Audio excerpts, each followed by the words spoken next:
Muito bem.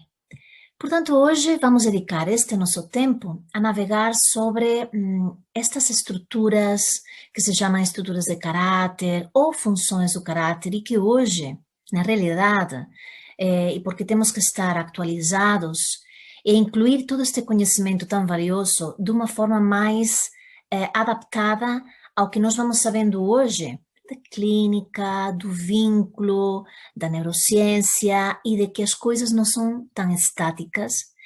E por isso, quando se fala hoje em estruturas de caráter ou em diagnóstico, nós temos que ser cuidadosos, porque na realidade nós estamos falando mais do que estruturas como algo fixo.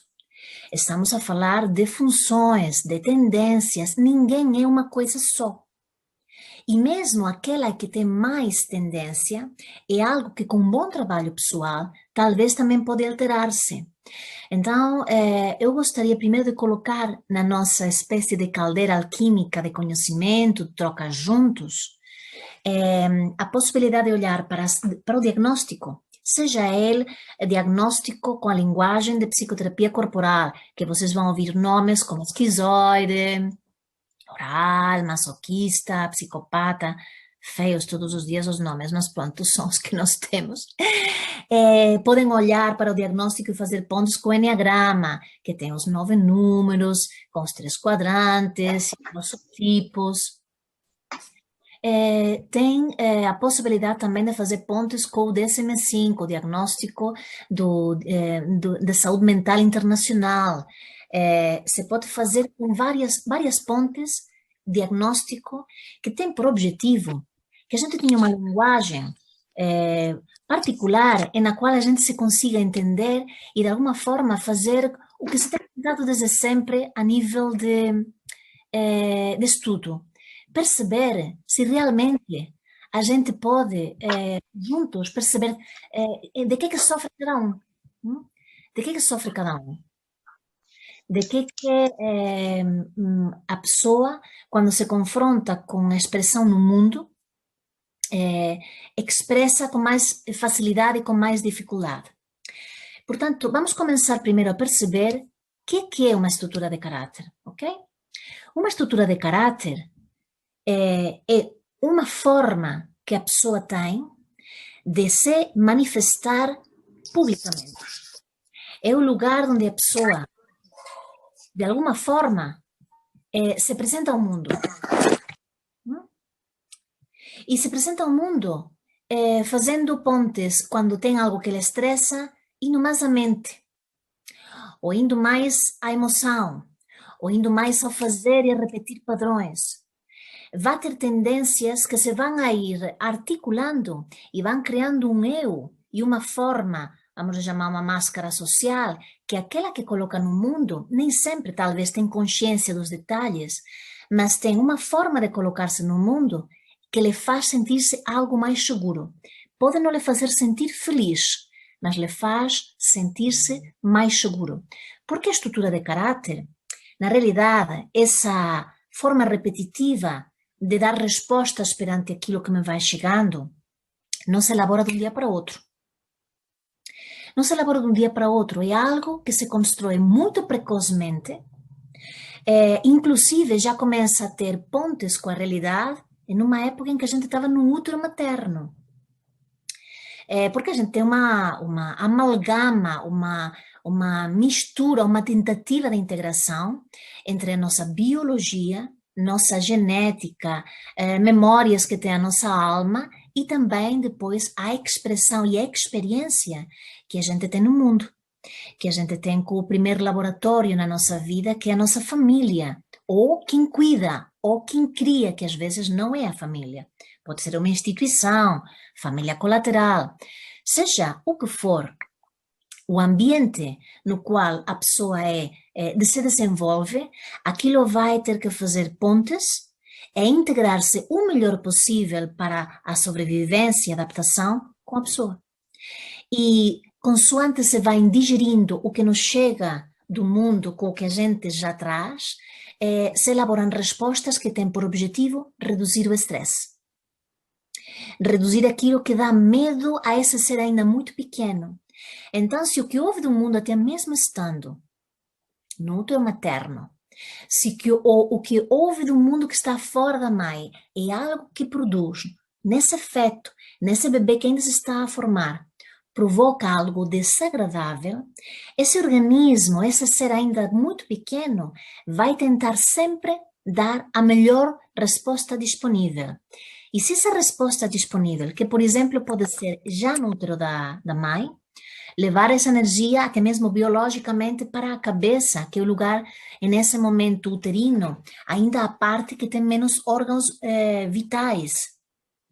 Se esse movimento de fazer essa transição de algo que é difícil, ao fazer esse movimento, por exemplo, para a cabeça, levar para esse lugar, faz com que os níveis de estresse baixem um pouco, o organismo vai memorizar de que aquilo é uma possibilidade, de que aquilo é uma resposta viável.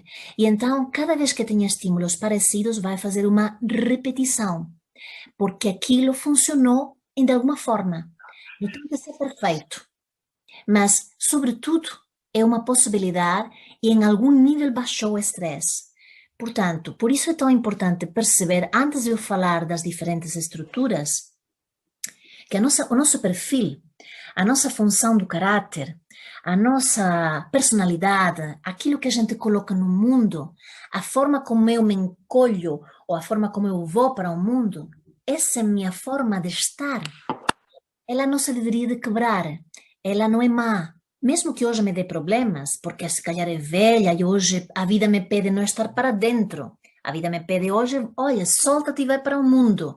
Eu tenho um perfil de estar para dentro. Isso não quer dizer que que seja muito mal, que seja muito errado. Significa que eu ainda estou dando resposta a algo novo com algo velho. Mas esse velho me salvou a vida em algum momento. A minha estrutura de base, ela fez uma resposta, ela elaborou a resposta possível em algum momento. E foi a resposta possível para eu poder me adaptar, me reorganizar, baixar o cortisol, baixar a sensação de perigo, poder estar em vínculo com aquilo que nesse momento era a minha realidade. E a realidade não muda tão rápido de um dia para o outro. Habitualmente temos uns pais que têm um determinado perfil e é aquele, ou aquele contexto durante muito tempo.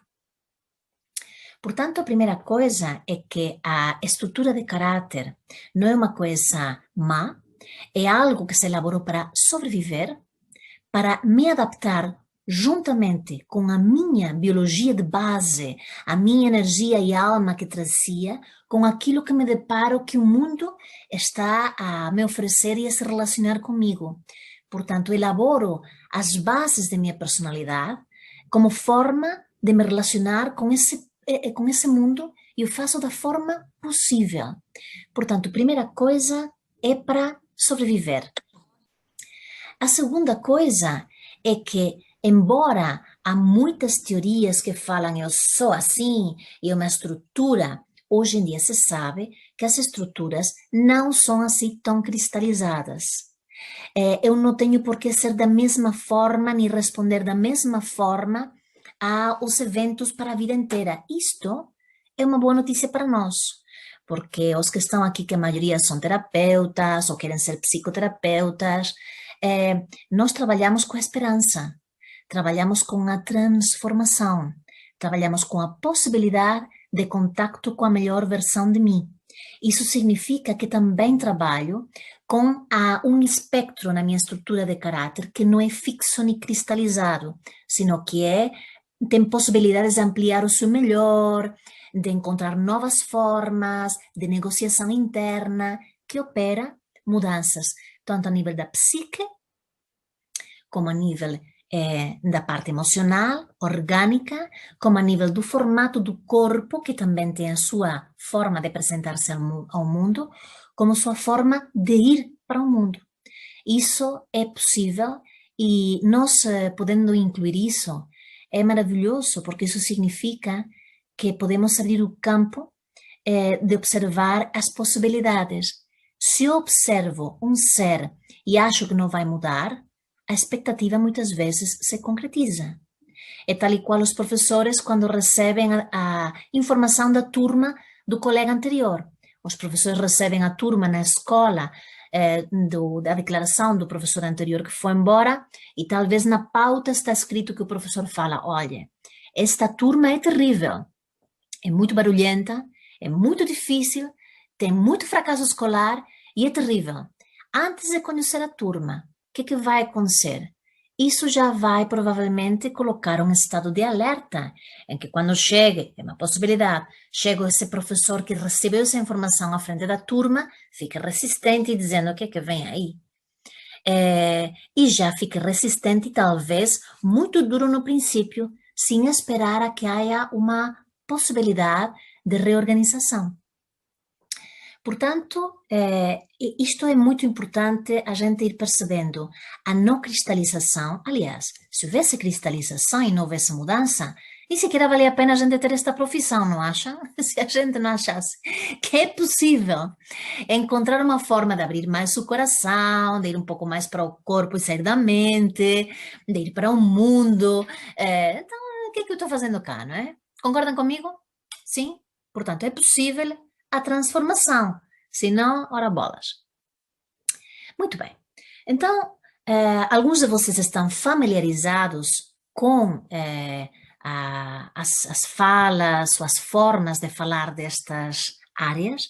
Outros será novo, portanto, vou tentar ser o mais clara possível para tentar, de alguma forma, nutrir aos que já sabem bastante deste tema e tentar não assustar aqueles que estão chegando agora a este tema, a este campo tão interessante. Muito bem. Portanto, vamos começar a utilizar estas nomenclaturas que não são as únicas, mas que se utilizam muito na psicoterapia corporal, psicoterapia somática, porque elas têm por objetivo fazer uma espécie de olhar ou de observação da pessoa, mas a um nível tanto corporal, de sua forma de corpo, de como se apresentam corporalmente no mundo, como pensam, que ideias surgem em cada um deles e também como sentem. Então, eu vou tentar que cada um deles possa responder ou estar de alguma forma em contato com essas três dimensões. E para isso vou tentar começar desde aquele que pode receber o tal choque ou estresse mais precocemente, àquele que se organiza supostamente durante algum tempo e tem um choque mais tardio, vamos lhe chamar assim. Por que estou dizendo isto? Isto que eu vou dizer não significa que uns sejam piores do que outros. Significa que o contato com o estresse, nós podemos identificar que alguns foi mais em uma certa época e outro foi algo mais tardio. E nós devemos muito, sem dúvida, ao pai da psicoterapia corporal, a William Reich, a Ferenczi, a Klein, a todos os da psicoanálise também, aos corporais, a Lowen, a Kellerman, a Gerda Boysen, a Debbie Boadella. Nós precisamos honrar que a Johnson, que eles puderam observar de uma forma inovadora algo que não era incluído, que era o corpo. O corpo e a psique. Fazer essa ponte que estava faltando, né, entre incluir o corpo na psique e tanto na saúde como no sofrimento. Mas, sem dúvida, aquele que começou a falar do corpo daquela forma, em uma época muito, muito anterior a Pitágoras, ou pelo menos dizem isso, porque ele não escreveu nada, foi narrado oralmente a alguém, os discípulos escreveram por ele. E depois, sem dúvida, em uma época mais recente, William Reich como pai, considerado oficialmente o pai da psicoterapia corporal. Portanto, vamos começar de alguma forma do mais precoce ao mais depois de ter mais memória organizada, para também ajudar a que talvez vocês, e isso vos peço enquanto eu estou comunicando isto com vocês e estamos navegando, que vocês observem o que é que identificam em vocês, porque isto não é de outra pessoa, isto é nosso. Eu também estou nestas estruturas de caráter, vocês estão também. Portanto, o que vos peço é que, consoante, eu vou dando alguns exemplos, isto é ainda uma parte pequena de um tema enorme, vou falar em pouco tempo de todos, quando realmente cada um deles se dedica muitas aulas a cada um deles, não é? Mas vos peço que deixem-se tocar e que se tiverem algum caderno ao lado, um papel, quando apareça alguma coisa que vocês ficam tocados e dizem, o que tem a ver isto comigo? Vocês escrevam. Até mesmo se vocês ficam irritados também é interessante, porque significa que algo toca. Porque navegar por estas áreas é também reconhecer a nossa humanidade, é reconhecer a nossa vulnerabilidade e reconhecer que o ser humano está feito de todas estas questões que a qualquer um podiam lhe tocar. E a alguns les tocam uma determinada altura e com uma determinada estrutura e com uma determinada fortaleza e em outros momentos com mais vulnerabilidade, em um ambiente mais difícil, de outra forma. Portanto, vamos falar primeiro do esquizoide, ok? A palavra não tem graça nenhuma, mas de alguma forma é tirada ou pescada da esquizofrenia, sem que estejamos falando em algum momento de psicose psiquiátrica e distúrbios psiquiátricos da personalidade. O que eu estou falando hoje com vocês é do espectro neurótico, isto é, nós. Todos aqui somos neuróticos, temos o nosso grau de sofrimento e nosso grau de angústia e de saúde e de poder funcionar no mundo, e temos todas estas questões. Passado a neurose, podemos ir para uma coisa bem mais psicotizada, e então aí já estaríamos falando de algo muito difícil, que já estamos em outro lugar que pode haver muita disfunção. A esquizofrenia é uma coisa muito da área psicótica, mas com a disfunção do corpo, em que a pessoa fica muito, muito olhando coisas, ouvindo coisas que não são reais, quando é psiquiátrica, seja ouvidos, sentidos. Quando se fala de esquizoide, não tem por que haver alucinações e ser uma coisa psiquiatra. Se fala e se pesca isso da esquizofrenia por uma questão de que se utiliza muito a mente. E o que acontece com o perfil esquizoide? Com o perfil esquizoide, a gente está olhando para uma pessoa e quando falo perfil, não é uma pessoa que seja esquizoide, é o lado nosso esquizoide, que há quem tem muito mais e há quem tem um pouco menos. O lado esquizoide, ou a função esquizoide, ela habitualmente começa muito cedo, começa uterinamente. Em algum momento, o bebê percebe ou lhe chega que o que está fora do corpo que ele habita, esse útero que é a sua primeira casa, o que está fora pode ser perigoso.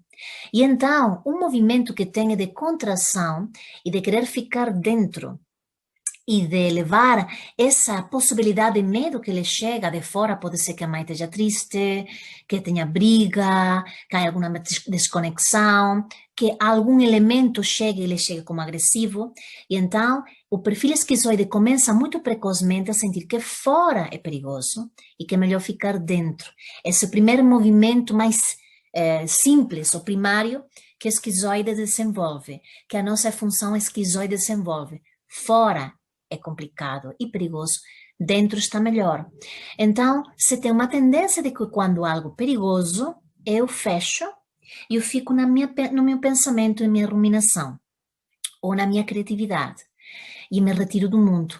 Por isso, o nosso lado, perfil esquizoide, é o lado que se isola, é o lado que evita o contacto, é o lado que fica precisando estar sem contato com fora, que não se expõe. O lado esquizoide tem energia maior na cabeça e precisa dizer basta ao exterior e a intensidade, que não quer dizer que não a tenha. Quer dizer que tem medo de contactar com ela, isso não quer dizer que não deseje muito contactar. Então, nós encontraremos pessoas que têm uma tendência talvez muito esquizoide, que gostam de estar sozinhos, sozinhas, que gostam muito de estar com livros ou com a internet. Agora é o mundo dos esquizoides, não é? Com tanto mundo digital, estar em casa e confinados, né? Às vezes demais. Mas o perfil esquizoide, a função esquizoide tem como coisa muito boa, que é muito inteligente, porque utiliza muito a mente. E tem como coisa mais difícil que fica com dificuldade de vincular e fica para dentro. Portanto, eu vos pergunto, que disto vos ressoa? Quanto de vocês, e se vocês estão aqui hoje, a estas horas da tarde e da noite aqui, é porque vocês têm uma grande coisa esquizoide. Pois senão vocês não estariam cá. Como é que vocês, depois de um dia inteiro de trabalho, ainda querem mais informação? Só podem ter um perfil esquizoide. Portanto, fica diagnosticado no dia de hoje, a esta hora indecente, em Portugal e hora mais ou menos indecente, no Brasil e em outros lugares, que aqui temos uma massa crítica de esquizoidia que é muito interessante. Concordam comigo, não concordam? Com certeza. Olha, todos encantados, claro. Pronto. Portanto, já percebemos um pouquinho isso, para adquirir conhecimento e aprendizado. Aliás, eu preciso, de meu lado esquizoide, para estudar muito, para estar aqui com vocês, para dizer alguma coisa minimamente inteligente e fazer pontes. Eu preciso desse meu lado. E às vezes preciso saudavelmente desse lado para proteger-me e recolher-me. E talvez, às vezes, eu faço demais e fico distante e então fico não querendo contacto. Portanto, esse seria, a grandes rasgos, um pouco do esquizoide, que é muito mais do que isto, mas vamos a ficar que fica para dentro, quando está em estresse, que fica na mente e que é a parte positiva, o saudável, é essa inteligência, essa criatividade e o contacto com o vínculo é delicado, certo? Muito bem. Então, isto acontece muito precocemente. E depois teríamos o perfil oral, que muitos de vocês também têm ouvido falar. O perfil oral, e lembram-se que eu estou dizendo perfis, não estou dizendo jamais estruturas. Perfis, funções, tendências, seria mais adequado ao que realmente é o ser humano, o qual também dá um espectro de tolerância e de resiliência muito maior. O perfil oral é um perfil que habitualmente estar no útero materno, ok, não deu talvez tanta, ou deu esse estresse. O estresse que ficou mais significativamente registrado é quando já nasceu, e nos primeiros anos de vida, há quem fale 18 meses, 2 anos. O que é verdade é que de alguma forma, nem sempre é porque o ambiente é hostil. Às vezes é o bebê que o recebe dessa forma porque nasce com uma necessidade e o ambiente não sabe como lidar isso. Quem cuide. O que acontece com a elaboração da tendência oral é que o que são as necessidades básicas e a sensação de sentir seguro não é construído de uma forma adequada. Isso significa que o sentimento de estar seguro, quentinho, sem medo, com nutrição adequada, com os sentidos aconchegados, está comprometido de alguma forma. E se elabora uma confusão entre a necessidade e o desejo. A verdadeira necessidade e o desejo. Quando se está satisfeito, quando não se está satisfeito. É por isso que vamos a encontrar nos distúrbios com transtorno obsessivo-compulsivo, nos consumos de drogas, de álcool, nas pessoas extremadamente carentes afetivamente, nas pessoas que simbiotizam as relações, que constroem relações codependentes ou tóxicas, nas pessoas que falam muito, muito, muito, que precisam muito contacto, que podíamos dizer que tem uma tendência oral, vamos a encontrar histórias muito marcantes, maternas ou paternas muito precoces, que têm a ver com cuidado. Com frio, com calor, com segurança, sobretudo, com necessidades básicas, tanto com os medos da pessoa que tem uma tendência oral muito marcada, quando tem um terror de morte, que todos eles têm. Curiosamente, um dos terrores de morte que identifica muito os medos de base é morrer de fome, morrer de sede, morrer sem dinheiro e não poder dar sustento às necessidades básicas, ficar sem nada, por exemplo, né? Então, em algum momento, quem cuida ou não está muito atento às necessidades, ou tem outras necessidades e não tem como satisfazer a esse bebê, então o bebê constrói uma confusão e não se sente-se nutrido o suficiente, faltando-lhe algo, ou então, às vezes, em lados mais polares, porque tem muitas possibilidades, O bebê tem que crescer muito rápido, tem um grounding prematuro e não é nutrido de uma forma adequada, mas uma forma de compensação é ele começar a cuidar de todos muito cedo. São crianças e depois adultos que se organizam sendo indispensáveis para os outros. Portanto, o perfil oral é um perfil que tem como base uma questão com as necessidades e o desejo e a verdadeira necessidade fica confundido, com o qual às vezes pode nutrir-se do que não é saudável, para evitar o vazio, para evitar a sensação de vazio e a carência, é capaz de toxificar-se, de construir relações tóxicas, tomar coisas tóxicas, comer compulsivamente, muito relacionado com a boca. Por isso se diz oral, porque é na fase em que o bebê está explorando o mundo com a boca. E tudo se explora principalmente com mais informação através desse canal. Mas, sem dúvida, como o do esquizoide, tem uma parte muito saudável que tem como tentativa essa sobrevivência e tem uma parte que não é tão saudável. A saudável é que o oral, quando está no seu contacto do mundo de estar vivo, na sua melhor versão, é aquele que se expressa lindamente, novamente oral. É aquele que pode ser carismático, aquele que fala do que sente, porque tem muito contato com as emoções, o esquizoide não tinha. Então, a qualidade do oral é a comunicação, sem dúvida. A dificuldade do oral é quando dizer basta às necessidades ou quando dizer basta à toxicidade, o que é que precisa. Tem confusão entre a necessidade e o desejo. Às vezes eu posso desejar muito uma coisa que não é boa para mim, não é? Portanto, vamos continuando com este perfil. E outra coisa a nível de corpo, antes de passar para o seguinte, se o esquizoide tem uma coisa bastante na cabeça, e a cabeça costuma ser maior do que o corpo, os olhos mais para frente, o oral acostuma ter o peito afundado em algum lugar, as pernas são mais frágeis, porque é difícil se sustentar a si próprio. Então, elabora umas pernas mais fragilizadas, um peito mais afundado, porque falta. Né? Então, vamos lá a continuar com o seguinte. Estamos, de alguma forma, a ir a esse navegar entre esse lugar de desenvolvimento sacrocraniano. Estamos debaixo, né? De alguma forma, craniano, que é a forma como se desenvolve o bebê no útero materno, e depois, quando nasce, que é aquilo que estamos agora a partir do oral, se amadurece de uma forma crânio-sacral, a nível do corpo, porque a última coisa, enquanto a pessoa de quando nasce, é arranjar movimento. E hoje em dia sabemos que nas duas direções, sacro-cranial, do sacro, osso sacro, ao crânio, e do crânio ao sacro, que não é tão linear como a gente antes imaginava, sino que está o tempo todo o processo se dando, ok? Então agora vamos falar um pouco do masoquista, certo? Que o nome também é para sair correndo, ninguém gosta daquele nome. Aí não sou, certo?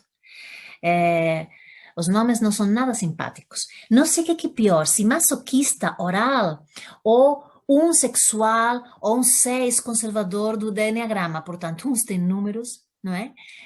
Claro que a tentativa é sempre encontrar uma forma de vincular e de ajudar. E muitos de vocês, eu sei que conhecem o Enneagrama também, que é bem interessante. Mas eu vos peço que não olhem para os nomes como algo nem hermético, nem fechado, sino como algo que são ferramentas que nos ajudam a contactar com o ser humano. O Jung, acho que era Jung, como Jung dizia tantas coisas, deve ter sido ele, o Jung dizia que aprende todas as técnicas, estuda todas as teorias, mas quando estejas à frente de um ser humano, contacta só como um ser humano. Né? Portanto, deve ter sido Jung, porque os jungianos que vejo cá estão dizendo que sim com a cabeça, portanto, obrigada, jungianos. E que maravilha essa frase, né? Portanto, estudem muito, façam tudo, saibam tudo de estruturas de caráter, de tudo que vocês quiserem, mas quando estejam à frente de um ser humano, na vida pessoal ou na clínica, toquem como um ser humano. Acho isso lindo. Portanto, vamos ao masoquista. Já não ficou tão feio a palavra masoquista, já a gente se esqueceu. Já de repente masoquista é o... Bom, não é? Ok. Então, masoquista. Masoquista tem a ver com essa coisa pesada, não é? O masoquista, o psicopata, que também já a gente vai falar, e o passivo, vamos chamar que são uma tríade, são três, que se podem considerar caráteres intermédios, estruturas ou tendências ou funções intermédias. O que isso quer dizer?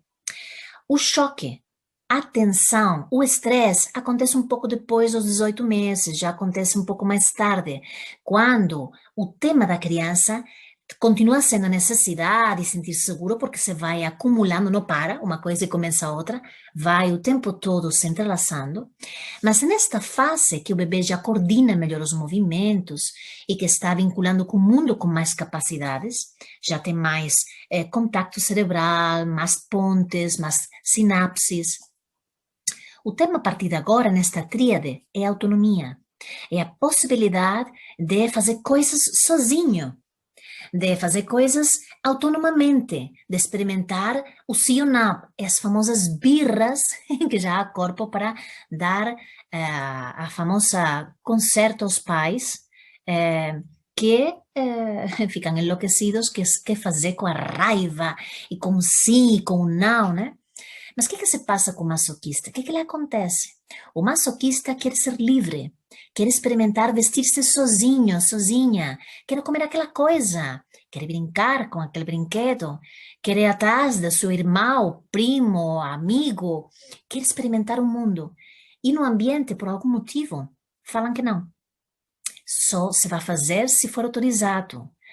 Tem que se portar bem, tem que ser um menino bem comportado, menina bem comportada. E então tem que conter esse impulso vital de explorar o mundo e fazer diferente. E então se sente esmagado. Por isso o pescoço do masoquista costuma ser curto. As costas carregadas, porque carrega a culpa de não poder fazer o que quer, mas desejar fazer outra coisa. E fica também contido, só que é diferente do esquizoide que o leva para a cabeça. Este o leva para o corpo, fica na musculatura, fica redondo, fica desenvolvendo às vezes um abdômen muito desenvolvido. O masoquista fica aplastado pela responsabilidade de ser bom menino, a mãe ou quem cuida, se sentirá uma boa mãe ou um bom pai. Então tem que fazer tudo by the book. Meninos bem comportados, meninas bem comportadas, que sofrem com a dificuldade do mundo lhes dizer vai. Ao contrário, lhes dizer fica do jeito que eu te quero. Então, o que acontece? Como a única forma de ser acompanhado e de ter amor é portar-se bem, porque ele recebe um que bom, ele opta porque suas queixas são ineficientes. E então isso quer dizer que tem que conter, tem que suster, tem que solidificar. Então o masoquista desenvolve um ego frágil porque a autoestima é baixa, porque não pode ser ele ou ela. Tem que ser algo que um guião que outro impôs. Então, essa é uma das características que podemos ter na nossa história junto da esquizoidia e junto da oralidade. A gente pode ir acumulando. Vão escrevendo nas vossos cadernos se também tem isso na vossa vida. Porque se calhar tem, né? Eu tenho. De todos um pouco. Portanto, o que acontece com o masoquista a nível de função boa, saudável, porque todos eles têm. Se houver uma catástrofe, uma coisa muito grave, eu quero um masoquista ao meu lado, ou que tenha uma função masoquista, porque são aqueles que resistem. São resistentes, são os fiéis, são aqueles que pode estar acontecendo de tudo, mas estão acostumados a consolidar algo. Então, esse lado é um dos muitos lados que o masoquista tem. Ser a rocha, está lá, não se vai embora, não desiste. Mesmo que faça lento, mesmo que se queixe muito, mesmo ache que não tem boa sorte, mas fica lá. Como coisa mais difícil é que tem parece que inabilidade para fazer coisas por si próprio, para ter prazer externo, embora na sexualidade são ótimos que têm orgasmos fantásticos, como tem tempo, na sexualidade acostumam, claro, cada caso é um caso, mas acostumam a ter sexualidade, às vezes, surpreendentemente, muito interessante. Portanto, o masoquista se depara entre ir para o mundo e ser autônomo e ser livre, ou para ser amado, ser contido e estar nesse lugar de sostém, mas com uma vontade de explodir enorme. Por isso, o corpo é compacto. Então, eu vos peço que vão respirando e se vão percebendo até que mesmo a respiração, consoante eu vou falando de cada um deles, é até diferente. O Reich começou pela respiração. O esquizoide não se lhe ouve respirar. O oral respira como ato de sugar. O masoquista expira habitualmente porque está farto, cansado, carregado, certo? E então, a gente precisa perceber isto para saber quem a gente tem à frente. Então, eu vou primeiro falando disso para que a gente vá entrando e que vocês se vão afetando para perceber o que isso tem a ver comigo. O que isso tem a ver com a minha história? Onde que eu tenho estas dificuldades ou qualidades, ou isso na minha história, e sobretudo olhar com amabilidade e com respeito, porque vos asseguro que não há nada melhor que o outro. São características humanas. São características da nossa vulnerabilidade e da nossa inteligência e capacidade resiliente para transformar. Certo? Tem sentido isso para vocês? Somos muito inteligentes sendo masoquistas também, esquizoides e orais? Super, super. Se não fôssemos, não seríamos nada, estaríamos mortos. Portanto, viva aquilo tudo. Então, seguimos com a tríade, lembram-se? Temos a tríade que eu falei que era o masoquista, o passivo feminino e o psicopata. Que cada nome é pior do que o outro, como vocês podem ver, não é? Mas pronto, a gente já não se importou com os nomes, já ultrapassamos essa fase, certo? Então, falando do passivo feminino, o passivo feminino, dentro deste quadro de autonomia, quer se afirmar já, quer se afirmar, obrigada, quer se afirmar mais, não só na autonomia, mas quer se afirmar como masculino, como homem. E então, o que acontece? Eu vou depois ir respondendo as perguntas todas que vocês vão colocando aí, que vocês podem ir colocando no chat, de acordo? Sim. No passivo feminino, como o nome indica, é passivo, porque há coisas que não faz, fica na espera. Não é contido, contido é masoquista. O passivo feminino não tem tanta contenção, tem passividade. E feminino, porque embora às vezes o corpo dele pareça afeminado, os gestos podem ser afeminados, e não tem por que ser homossexual, mas é um homem afeminado. Esta é uma versão masculina. E realmente, uma das coisas que nós sabemos que está na sua história como fonte do estresse primário é que se depara com a possibilidade de querer ser homem, masculino, ter um papel, e os homens que há na família, seja pai, seja quem for que tem esse papel, fala, aqui o único homem que há sou eu, tu não eres nada, homem. Fica com tua mãe, fica com as mulheres, que às vezes são muitas, fica com elas, fica fazendo de homeostasis e de osmosis com ela, mas aqui não há mais galo. Claro que isto é muito exagerado, mas de alguma forma a masculinidade dele fica esmagado. Tanto que se a gente vai, isto é muito interessante, aos medos de morte de cada um deles, o esquizoide tem medo de morte de ser aniquilado, vaporizado, tirado do mapa. O oral tem medo de morrer de fome, de água, de sede, sem dinheiro, sem atendimento médico. O masoquista tem medo e sonha.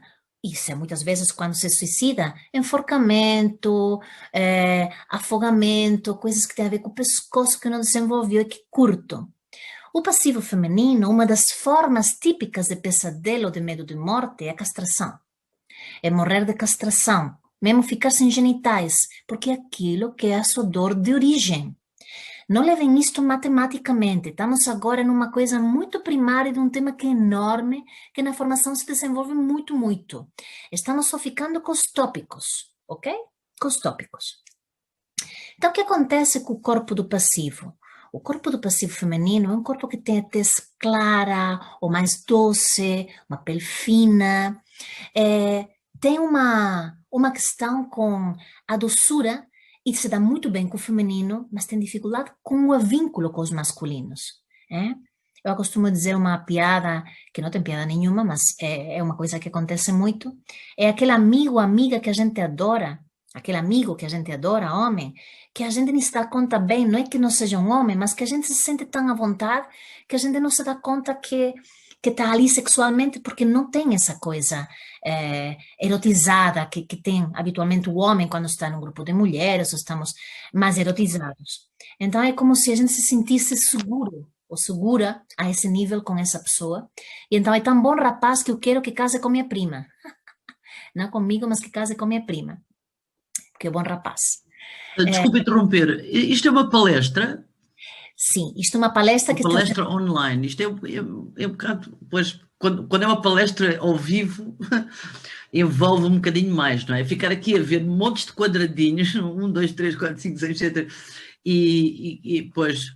Lígia, lo que Desculpem eu chegar mais tarde, então, e até estou aqui a petiscar qualquer coisa, tipo ceia já são quase 11 horas, espero que esteja tudo a correr bem.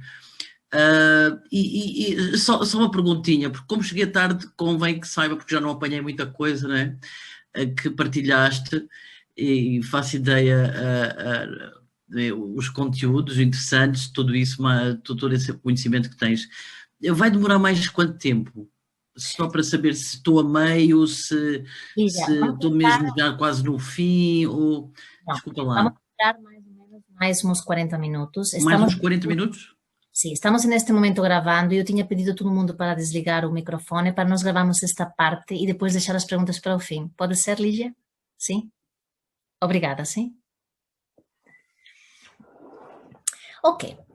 Portanto, nós estamos falando do passivo feminino e no passivo feminino, e vocês façam memória daquilo que vocês conhecem, daquilo que vocês têm na clínica, quem tem clínica, que acontece quando a gente tem este tipo de perfil à frente? E qual é que é, sobretudo, aquilo que lhe é mais fácil, aquilo que talvez é o recurso, e aquilo que lhe é mais difícil? Aquilo que lhe é mais fácil ao passivo feminino, sem dúvida, é estar sem zangar-se, é estar acostumado a lidar com conflitos e está tudo bem. Tem uma aparente gestão da ansiedade incrível. Quando todo mundo está ansioso, ele está tranquilo, ou pelo menos aparentemente tranquilo. Portanto, é uma qualidade ser essa calma, o conciliador, aquela pessoa que não fala muito, mas que está ali dando essa calma. Como dificuldade, como coisa mais difícil que tem a nível de perfil, é que desespera pela lentidão, por a passividade, por não confronto, por não ter iniciativa, por protelar, por procrastinar. Há muitos tipos, obviamente.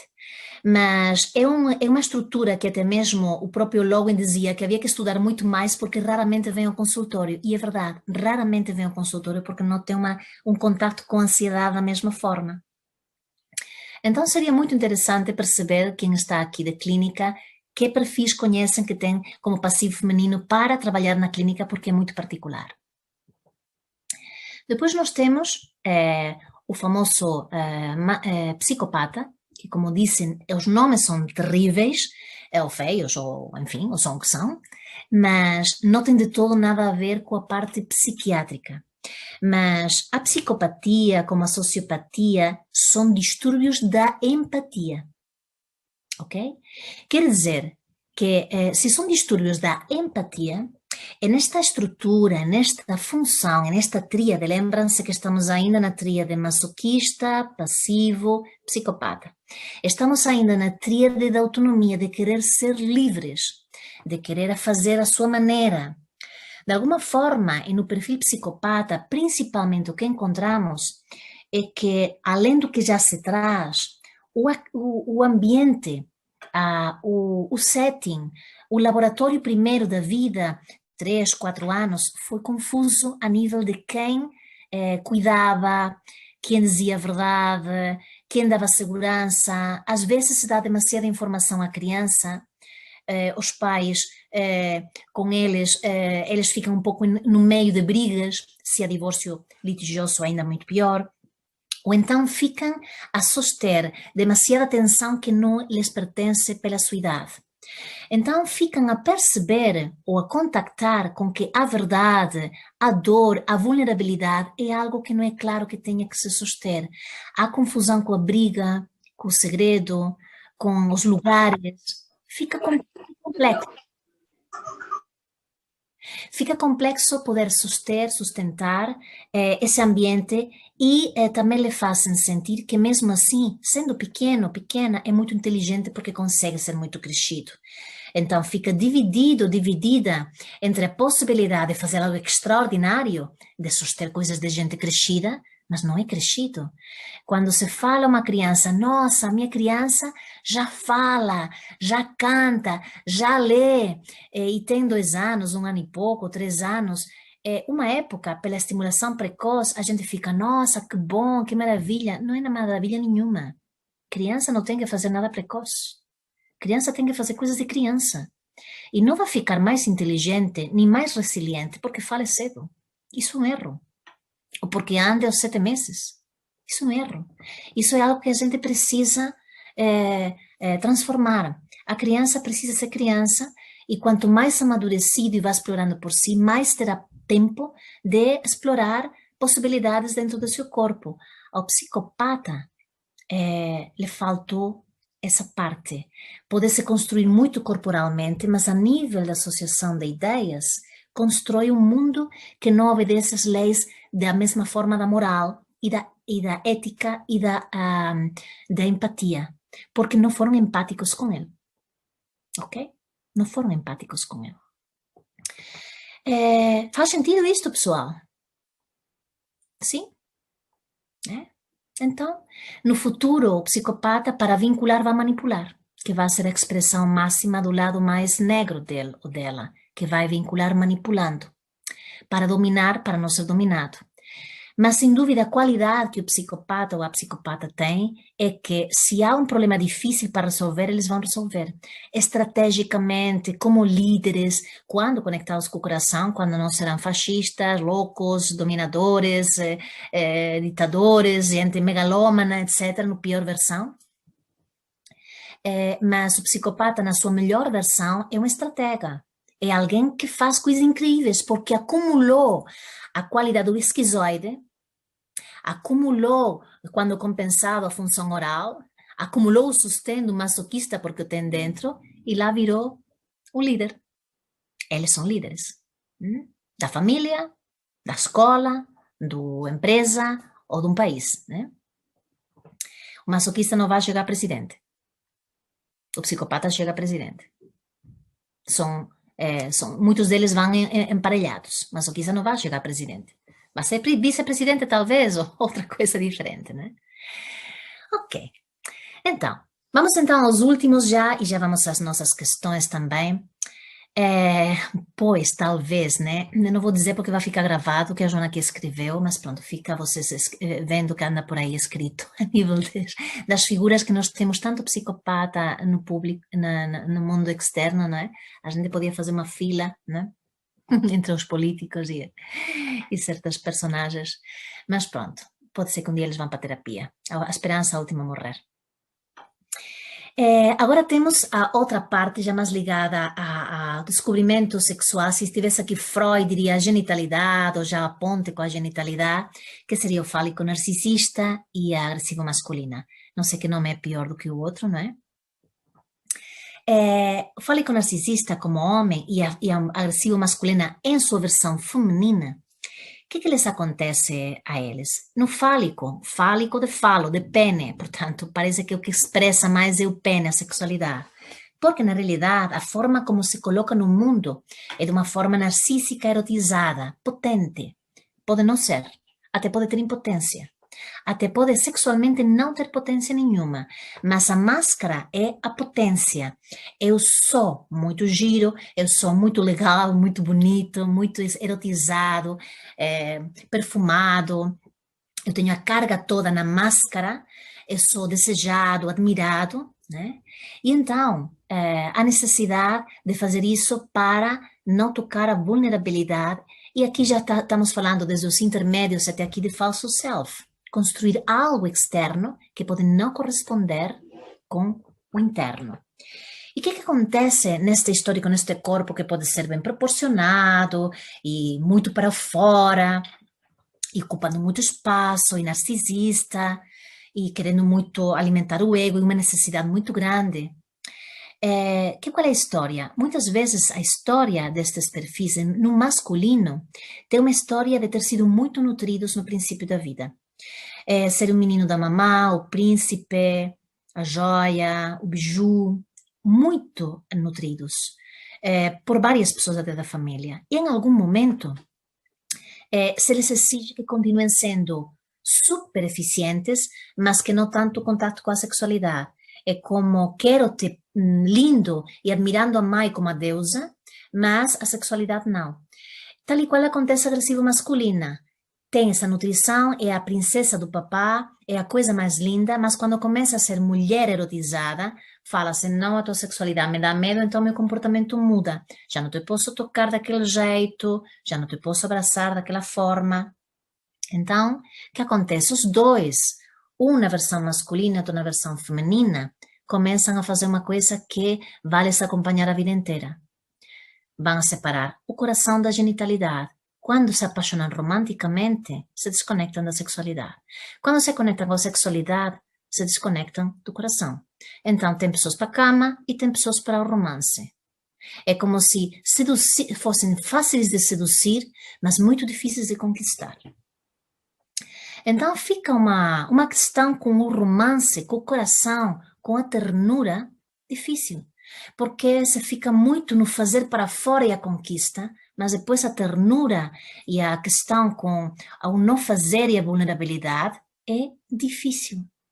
Então, estes perfis se consideram perfis rígidos, encoraçados. Antes, o encoraçado e o rígido era uma estrutura de caráter. Hoje em dia, todos eles são considerados que têm partes rígidas, tal e qual a histeria, que tem com energia, que será para outro dia outra aula.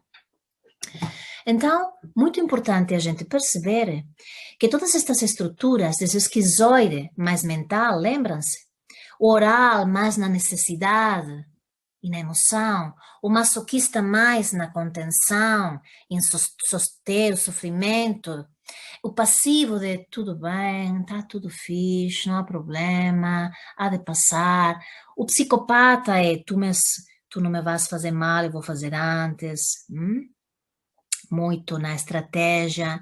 O fálico, eu vou fazer com que todas vocês fiquem apaixonadas por mim. Vai deixando cadáveres femininos, ou masculinos se é homossexual. Porque há fálicos homossexuais, bissexuais, pansexuais, todos os gêneros, todas as possibilidades em todos eles. No sentido de ficar com isso demasiado na carga. E com a mulher que fica na agressivo masculina, fica muito no sucesso, muito na competição com os homens e também fica desconectada desse lado do coração. Interessante que tanto nestes dois últimos, fálico como agressivo masculina, os dois têm um medo de morte, de apaixonar-se e serem abandonados. Portanto, o medo de morte é morrer de coração partido. Quando sofrem de amor, vão de cama. Ficam com febre, podem desenvolver um câncer. Acostumam a ter doenças fulminantes quando estão muito, muito estressados. Faz sentido isto? Sim?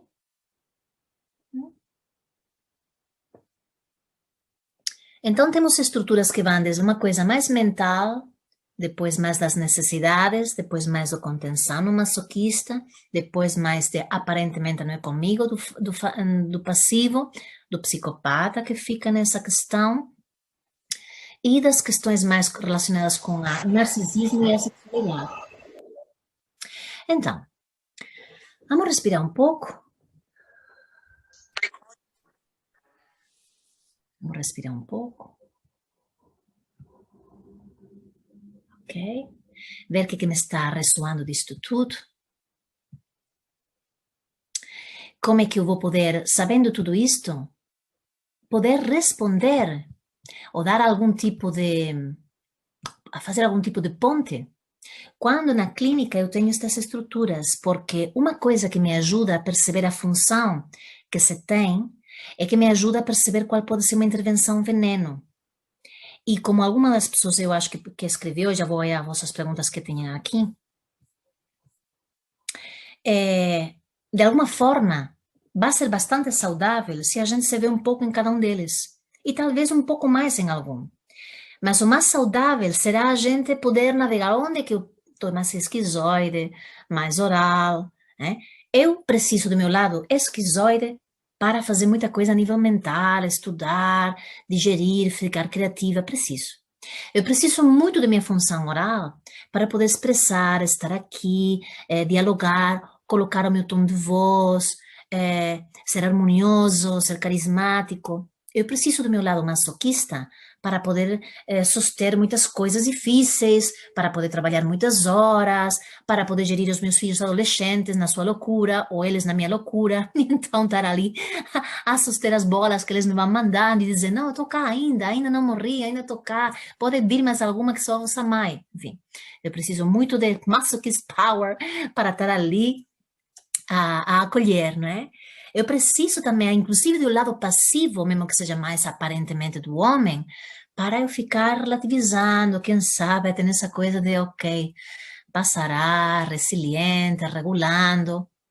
Eu preciso do meu lado psicopata compensado para resolver coisas muito difíceis, para às vezes ir para frente quando ninguém vai, para me arriscar a às vezes fazer coisas inovadoras, a me arriscar a lidar com fracasso, a dizer vou, essa coragem, essa coisa difícil. Eu preciso desse meu lado também. E de também perceber se alguma coisa está que não estou vendo bem, preciso desse meu lado. No lado compensado, com coração. E preciso do meu lado narcísico para suster a minha autoestima e para dizer, não, há coisas que eu tenho muito boas, então eu vou colocá-las no mundo e vou partilhá-las. E me dar conta também que há coisas que não são tão boas e que eu sou frágil e que tenho minha vulnerabilidade, então não fazer dessa forma desconectada da sexualidade, da cabeça, do coração. Eu preciso dessas qualidades todas. Ok? Portanto, vocês se conseguiram ver nesses lugares? Sim? Bom. Então não temos que internar ninguém. Se todo mundo se vê um pouco, na maior parte, quer dizer que não vamos ter que internar ninguém. Estou muito contenta, ninguém falou que só se vê absolutamente no psicopata ou no esquizoide. Estou muito contenta, ainda bem. Susana, estamos de parabéns. Não está ninguém aqui que precise mesmo? Ok. Então, vamos lá. Uma pergunta que aqui diz: um bebê que a mãe teve pouco leite e deixou amamantá-lo muito cedo, com 3 meses, pode ter consequência para o perfil oral? Não, depende. Há bebês que nunca tomaram mama. Há bebês que foram alimentados por biberão e não têm questões de oralidade. Um bebê pode ser alimentado de mama 3 anos e ter problemas de oralidade. Porque depende de como se dá a mama. Se o lugar do lugar que se cuida é um lugar ansioso, com culpa, com angústia, com dor, com obrigação, sem prazer, o bebê não vai ficar nutrido. Não é o leite que alimenta, é a forma e onde é produzido o leite e o contexto onde isso é feito. Portanto, dar de mamar porque é bom para a imunidade do bebê a todo custo, mesmo que eu esteja sofrendo de dor não sei quantos meses, não é melhor para o bebê. Vale mais um biberão dado com muito amor e muito carinho, da marca melhor que vocês encontrarem, ou da vaca esterilizada da vizinha que é biológica, que come o melhor do mundo, do que uma mama com sofrimento e olhando o telemóvel. Portanto, não, de todo. Não é isso que garante. O que garante são outras muitas coisas. Ok. Muito bem. Sim, vai ficar gravado. Mais coisas. Até falando do Cristiano Ronaldo. Nossa Senhora. Ok. Aqui. Eu pensava que histérica é a estrutura de caráter feminina correspondente ao fálico narcisista. Ok. Bom. Histérico, histérica, antes o histérico, que foi a primeira estrutura pela qual se desenvolveram as outras todas, era considerado uma estrutura e se considerava histérico e só a mulher porque vem de histero, de útero, da palavra em grego. Mas depois se descobriu que sim, que tem a ver com o útero, porque tem a ver com energia, mas todo mundo vem do útero, portanto também um homem pode ser histérico. E se fala assim que o fálico e a agressiva tem uma coisa histérica porque tem a ver com essa potência toda, e a base da estrutura da angústia histérica é ter muita intensidade, chegar a tudo e ser hipersensível, e parece que o corpo não sustenta tanta intensidade, então fica nessa ansiedade, nessa coisa de colocar no mundo, de explorar, de fazer, de seja ser erotizado, seja fazer. O tema do histérico e de histérica é ter muita energia e não encontrar o canal adequado para colocá-la no mundo, porque o corpo não tem regulação. Mas pode encontrar como, ok? Além de que David Boadella, ele fala. Não, podes colocar já os microfones, Susana, podes colocar já os microfones. Ok, deixa-me ver que o João cortou. Podes abrir o microfone do João. Isso, João, já tens. Até mesmo porque é o David Boadella, né? Ele até coloca, ele teoriza sobre as polaridades esquizoestéricas. Sim, sim. David Boadella, inclusive, que é muito interessante, porque na biossíntese, o David Boadella postula para a gente trabalhar para além da estrutura de caráter, para além do ego. Então, isto aqui é muito importante. Tudo está em mudança. Hoje em dia não é para trabalhar com a estrutura de caráter. É para trabalhar com as funções, com as tendências e para trabalhar para além disso. Para trabalhar com a essência, para trabalhar com aquilo que está lá. E hoje os autores mais recentes, o David que ainda está vivo, o Kahneman já fazia isso, os que trabalham hoje mais com o humanismo, que incluem o corpo, até mesmo nas teorias da teoria polivagal, já falam dessa necessidade. Muito mais do que tudo, trabalhar na segurança. O David já falava disso. Agora já se fala na parte da neurociência. Trabalhar primeiro o contacto, a segurança. E depois a gente vai pescando tudo que sabe dos pré-saberes das estruturas. Sem dúvida. Obrigada, João. Muito bom as vossas contribuições. Ok. Maria Delmar, boa noite. É muito prazeroso para mim estar aqui com vocês. Estava dizendo aqui no chat que você tem muitos fãs no Brasil e nós, eu, João e Karen, somos uns deles. Eu gostaria de, assim, não sei se é besta essa pergunta, mas eu quero saber. A psicologia somática, né, que é dessa formação que você dá na sua escola, né, qual o diferencial das outras teorias, né, do caso da que já tem, da biossíntese, que o David ainda é vivo, da bioenergética, o que é que tem de semelhante, o que é que tem de diferente, e se eu estiver falando alguma coisa errada, você... Não, está errado. Mas eu tenho essa curiosidade. Claro. Joana, é uma muito boa pergunta. Hoje em dia, as psicoterapias precisam ser indo atualizadas porque estão acontecendo muitas coisas e a gente precisa sair dos formatos rígidos. Até mesmo a própria bioenergética está sempre se atualizando. Eu tenho formação não completa bioenergética, fiz parte da biodinâmica, de psicodrama, de gestalt. Eu estou encantada de ter feito essas formações todas, biossínteses, claro, na qual me dediquei 24 anos.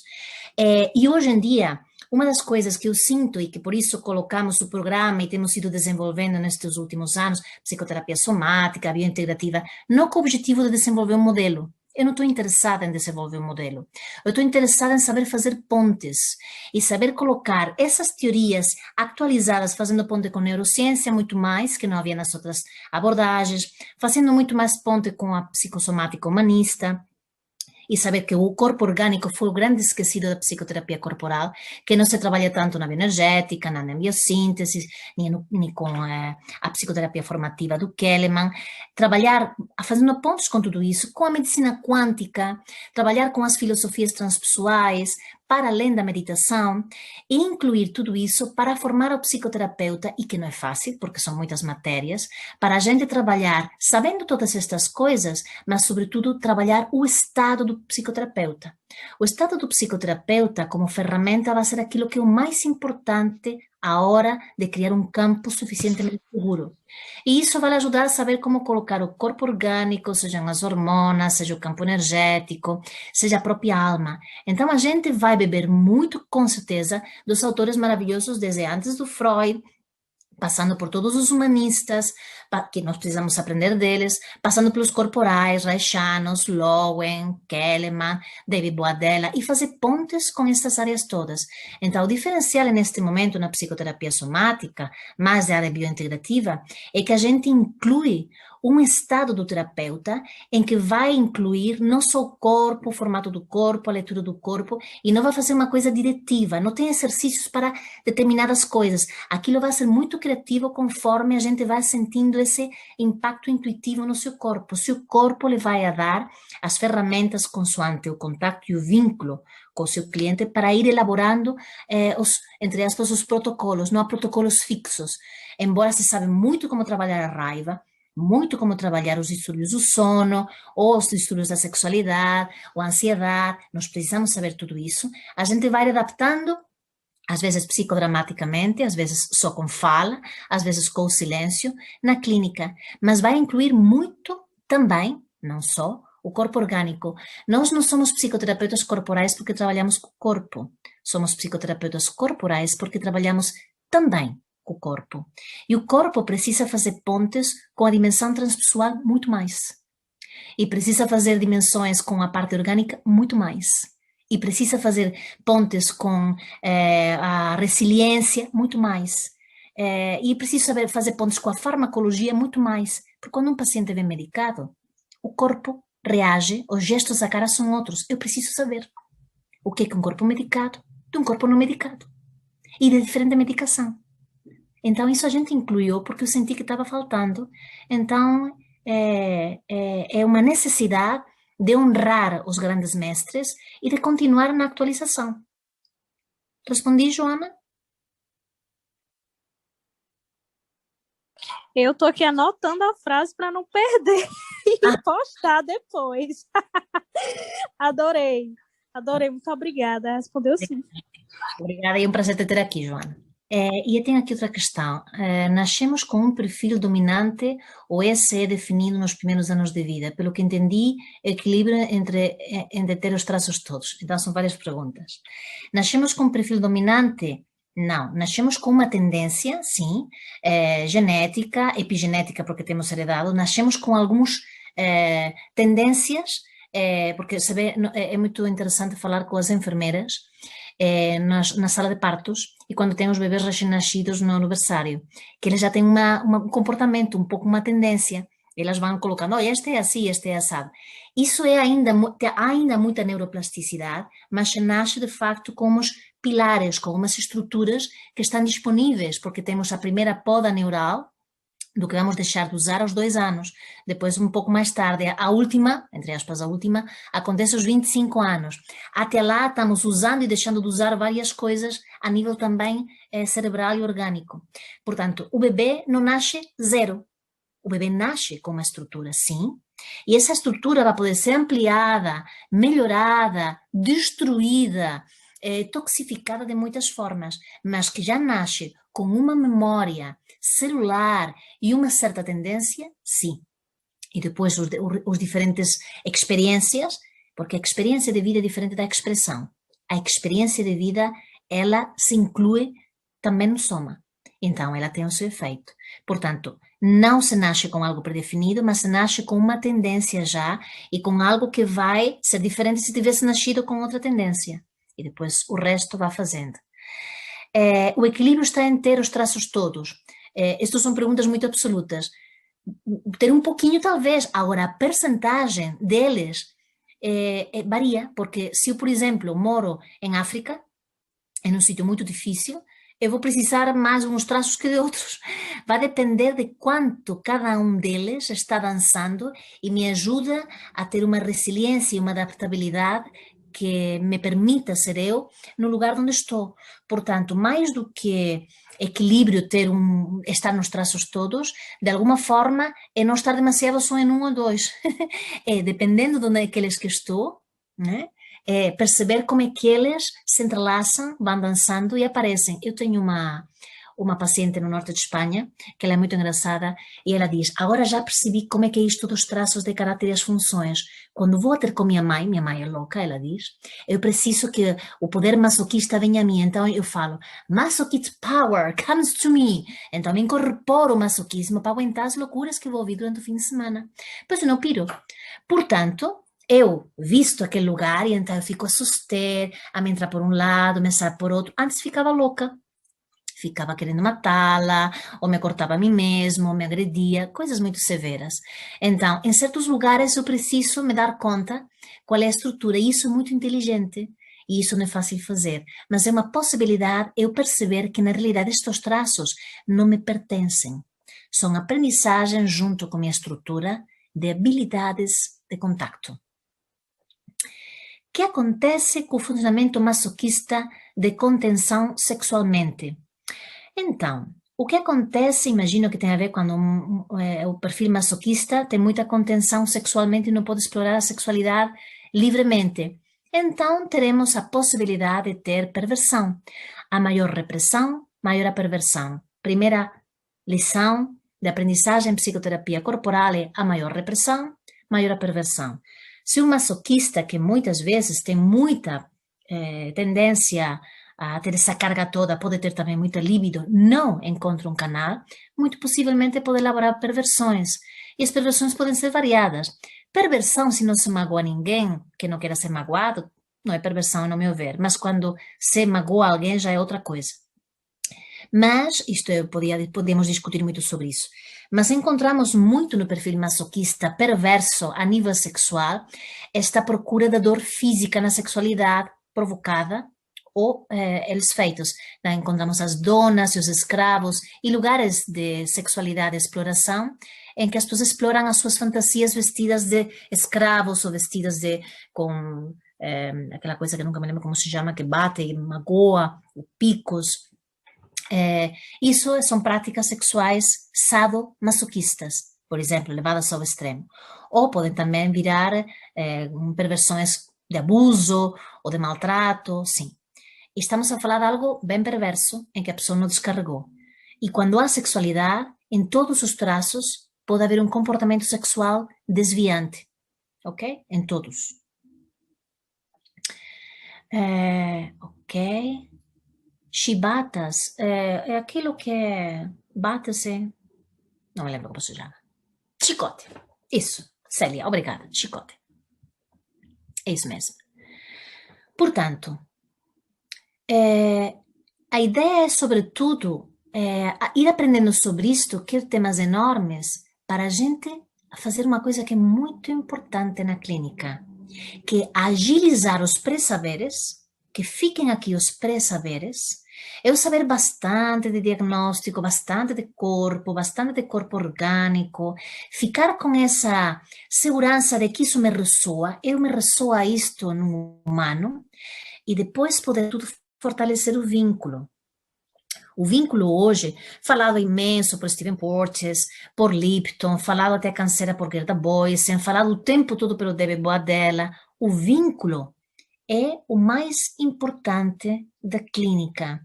O lugar de contacto com o outro, em que o outro pode baixar as defensas e não sentir-se que está em luta, fuga ou colapso, que não está no sistema simpático de alerta, porque aí, hierarquicamente, o corpo não está interessado na verdade. Esta é uma frase que eu costumo dizer que não é romântica e que pode não ser tão bonita, mas é uma realidade.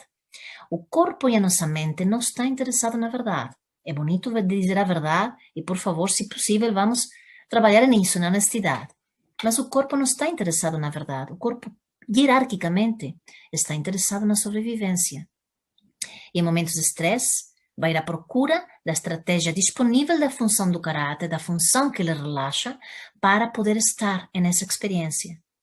Então, vai se fechar, ou vai empurrar, ou vai enrolar, porque vai ter que dar uma resposta, porque há uma urgência do sistema reptiliano a dizer que está em perigo. E então isso vai ser hierarquicamente primário. Depois, com negociação interna, se a pessoa sabe cuidar de si, sabe ter reorganização, vai talvez começar a dar respostas melhores, mais adaptativas. Isso é evolutivo. Mas, às vezes, quantos de vocês não têm estado num momento difícil e a coisa que primeiro vem é instintiva e depois vocês falam, ei, já foi. Não era você assim. Já saiu. Não é? Já foi. Já está dito. Ainda por cima está gravado. É isso. Não é? Quem é que aqui não lhe fugiu o cavalo e falou, ai, o que eu falei aquela vez, o que eu fiz? Porque não é que seja certo, é o disponível. A função do caráter nos ajuda a perceber o que está disponível, o que está como primeira resposta perante um estresse que me soa a perigo, certo? Então, mais alguma pergunta? Como estamos?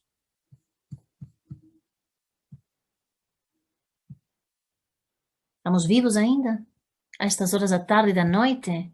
Navegando nesta loucura? Eu aguento a madrugada todinha ali escutando. Pode continuar.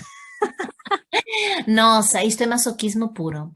A Joana nos tem ajudado agora a perceber que ela tem uma mistura entre esquizoidia, porque quer material, masoquismo porque aguenta a noite toda, oralidade porque não se cansa em beber e beber e beber e contacto, né? Vocês já viram? A gente agora pode fazer isso com ela, que nos brindou esta... Mas com ela é com todos, né? É. Vamos respirar um pouco. E navegar internamente, antes que a gente vá fechando, navegar internamente, uma proposta que eu faço humana e prática, que qualidades destas funções e tendências do caráter eu encontro em mim. Eu gostaria que a gente fechasse um pouco os olhos e que pudesse sentir o corpo, que vou navegar durante uns minutos por uma experiência sensorial sobre estas estruturas. Então, vos convido a que coloquem o pé no chão, coluna direita, podem ficar de pé quem quiser, é muito bem-vindo. Fiquem como vocês quiserem.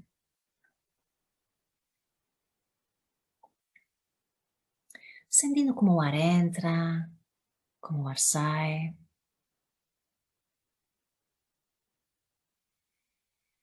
Vamos fazer uma viagem sensorial. Não é muito tempo, não se preocupe, vão ser poucos minutos, mas muito interessante.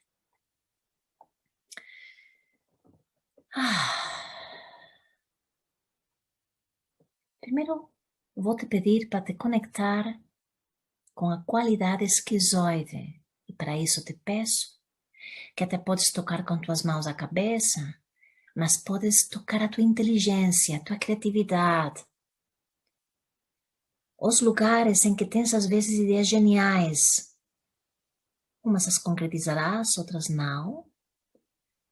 Mas quero que, eu te proponho, te convido a que abraces o teu mundo mental, a tua imaginação.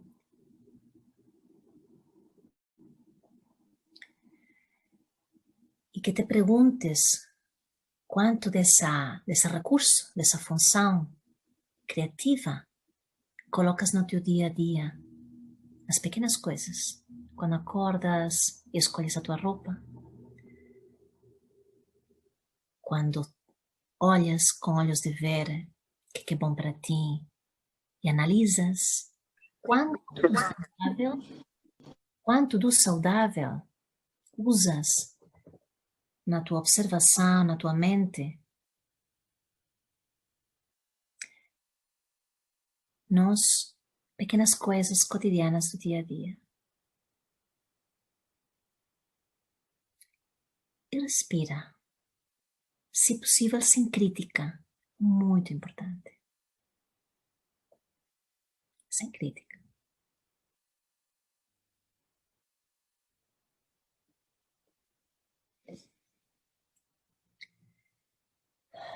E fica com isto registrado para talvez levá-lo como trabalho para casa com amor, para criativamente olhar para mais coisas que são boas para ti, criativamente, inteligentemente, no teu cotidiano. Quando acabes esta aula até.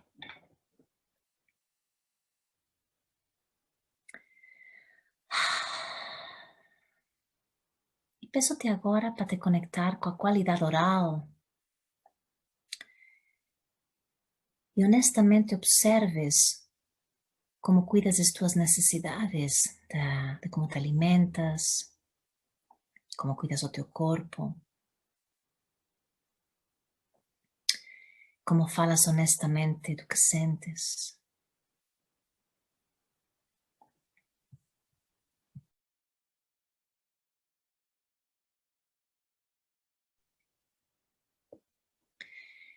Peço-te para que respires o contacto que tens com tuas verdadeiras necessidades e como as cuidas. E se chegas a alguma conclusão de que não as cuidas tão bem, por favor, tenta não te tratar mal, mas tentar cuidar melhor.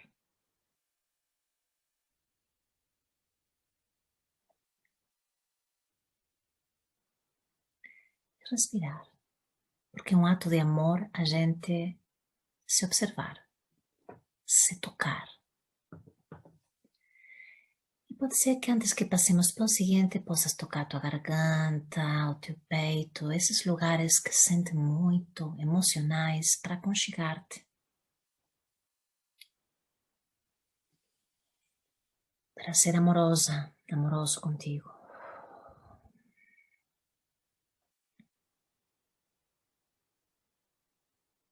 Então, te dar esse holding a ti próprio, honesto.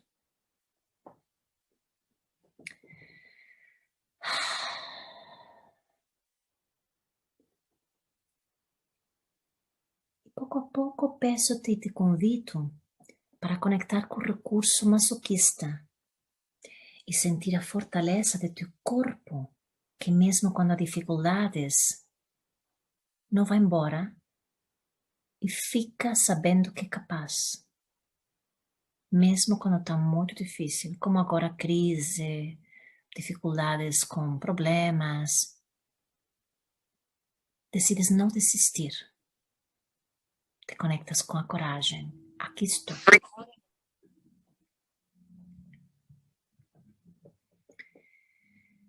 E sentir isso no teu corpo, nos teus braços, nas tuas costas, nas tuas pernas. Eu estou inteira.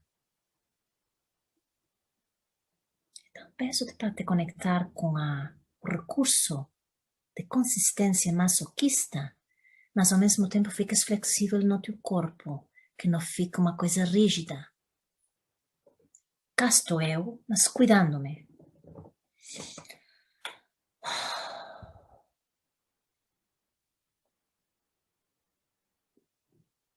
Te convido para perguntar na tua vida onde precisas levar mais consistência.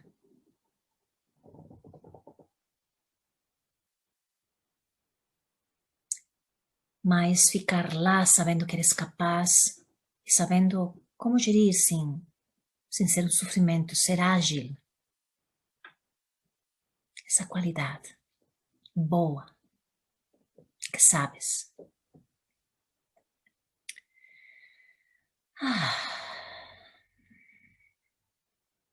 Pouco a pouco te peço para visitar o recurso do passivo feminino. A doçura, o saber relativizar, olhar para as coisas não dramaticamente. Mudar a perspectiva. Ao final de contas, talvez isto é uma passagem. Não é tão grave.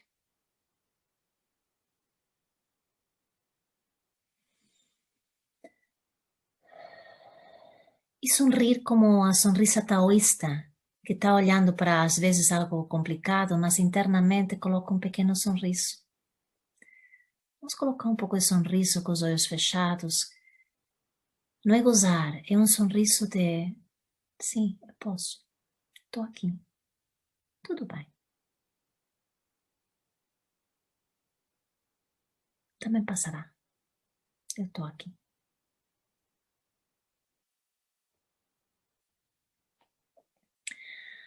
Ah. E vou integrando, respirando, me lembrando dos recursos que vou acumulando. A inteligência, o cuidar de mim, a consolidação, está no drama e o sorriso interno.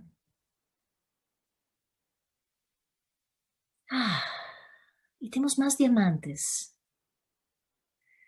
Vou me conectar agora com o lado luminoso do psicopata, que também tem. Então, vou me conectar com as vezes que tenho sido capaz de dar uma volta de 180 graus, de fazer coisas incríveis. Superar-me a mim próprio, a mim própria. Resolver um problema, tirar um curso complicado, passar num exame, resolver um conflito.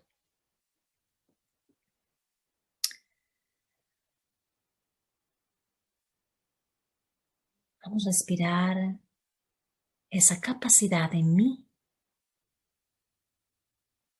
heróica quase, de resolver coisas super difíceis. Missão impossível. A melhor versão do Tom Cruise. E sentir essa vibração de, uau, sou mesmo bom. Isto é real também.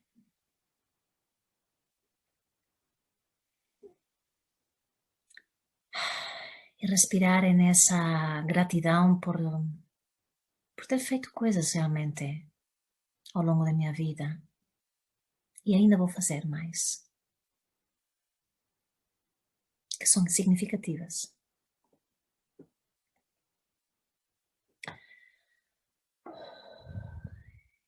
E agora, vou me conectar com o recurso do fálico e da agressiva masculina, o homem com o fálico, a mulher com a agressiva masculina, e vou me conectar com a capacidade de ir ao mundo e me expor porque tenho coisas para dizer.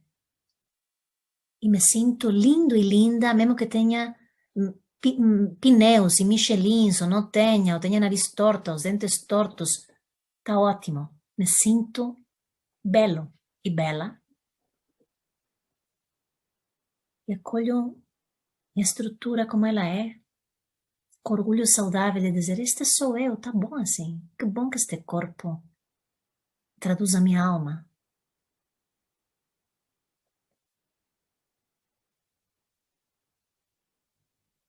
Eu sou válido, válida.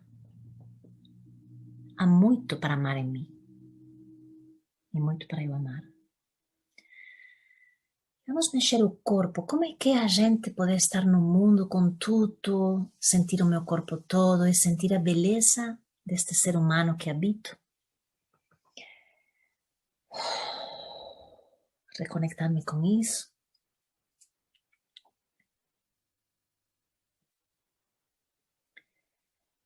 Flexivelmente, vamos tentar não fazer isto na rigidez.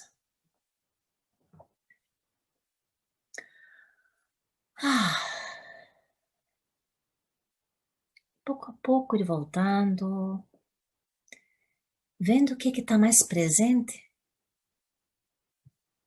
o que eu sinto que me é mais necessário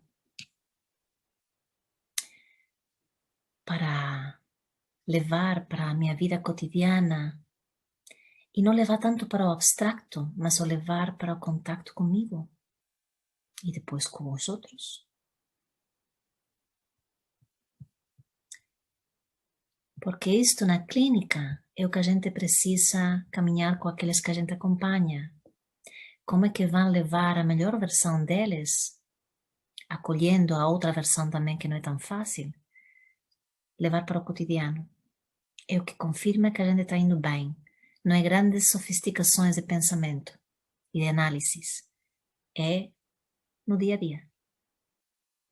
Concordam comigo? Se não concordam comigo, a aula fica destruída.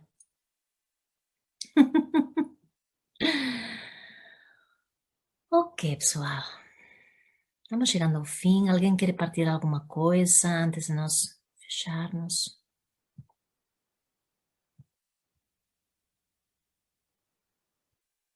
Ai, que bom. Isso. Bem-vindo ao Clube Esquizoide. Isso. Ok, obrigada, pessoal. Espero que vão bem.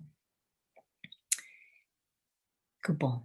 Obrigada pela vossa presença, obrigada pelas vossas questões e vossas partilhas, que são sempre muito, muito ricas. Me ajudam a pensar em voz alta, a querer estudar mais e cuidar mais, a cuidar-me a mim também e tentar ser coerente dentro do que me é possível. E são todos muito bem-vindos a estas aulas abertas. São muito bem-vindos aqueles que vão iniciar a formação já este fim de semana. As inscrições ainda estão abertas para a formação de psicoterapeutas somáticos. Podem receber a informação quando vocês quiserem. Vão ter certificado desta aula também e da anterior, que também vai ser disponibilizada. Observe como créditos para as vossas formações e para a nossa também. É uma escola credenciada. Portanto, vos agradeço muito a vossa presença, a vossa curiosidade, sinal de que são pessoas interessadas e interessantes e humanas neste caminhar que tanto precisamos.